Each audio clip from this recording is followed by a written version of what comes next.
I guess because we women and they don't think that we're easy to target. I guess that's the situation. I guess that's the issue. On September 18, 2023, on the 7800 block of South Indiana Street, in Chicago, Illinois, around 6:35 p.m.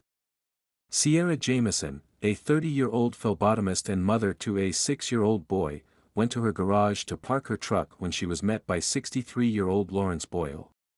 Lawrence was a trusted longtime friend who had recently started a romantic relationship with Sierra. Sierra's mother, brother, and son were all inside the house at the time, and started to become worried, when after some time had passed Sierra still hadn't returned inside the home.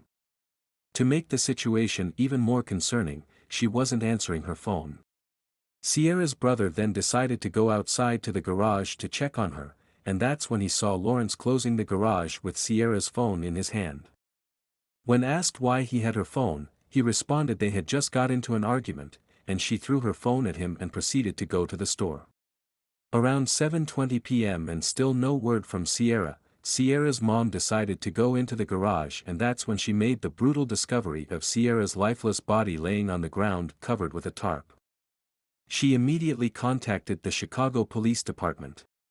It was later discovered that Sierra's cause of death was due to strangulation, and with Sierra's brother seeing Lawrence leaving her garage shortly before they found her, Sierra's family and authorities quickly identified Lawrence Curtis Boyle as the prime suspect. On September 20, 2024, Lawrence was located on the 700 block of East 11th Street in Chicago, and apprehended. He is currently being held without bond at the Cook County Jail. He is being charged with murder in the first degree. While there isn't much information on his motive, Lawrence told authorities he thought Sierra had a gun, and when he noticed she didn't, he continued to strangle her. Lawrence also confessed to his ex-wife that he had strangled Sierra. Sierra was described by her family as being an ambitious young lady who was about to start nursing school. A month prior to Sierra's demise, she was interviewed by a CBS 2 investigator that had not been aired yet, about how black women are targeted for certain crimes. Sierra had been a victim of an attempted carjacking in 2022.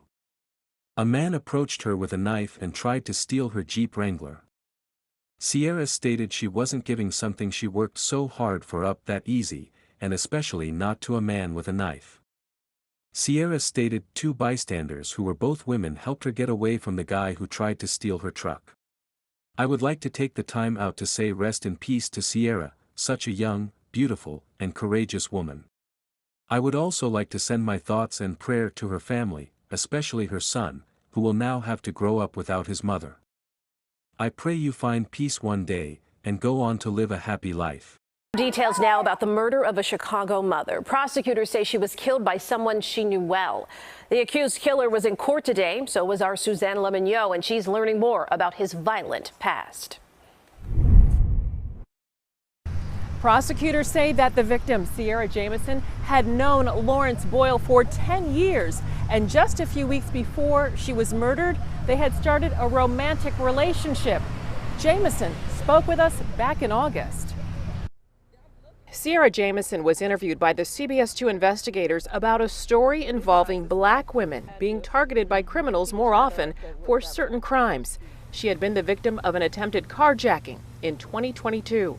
My thoughts are that it's like, I don't know why a lot of people want to target young women. Prosecutors say 63-year-old Lawrence Boyle strangled 30-year-old Sierra Jamison on Monday.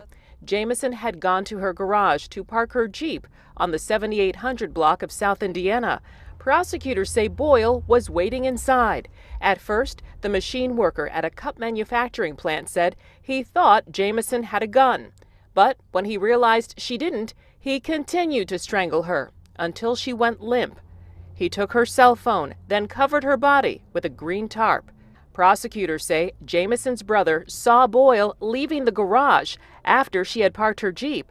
Boyle told her brother Jamison threw her cell phone at him, then went to a store.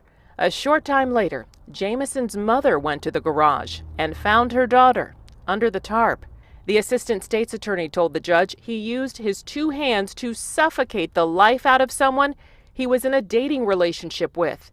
Records uncovered by the CBS 2 investigators show Boyle had a previous 2011 domestic violence aggravated assault with a deadly weapon arrest and was charged in March of that year. A month later, the case was dropped. Boyle was also convicted in 1993 of child abuse in North Carolina, and 6 years later was out of prison by 1999. In court, it was also revealed Boyle served 2 years for breaking and entering in the North Carolina Department of Corrections and had a 1997 misdemeanor conviction for assault on a woman.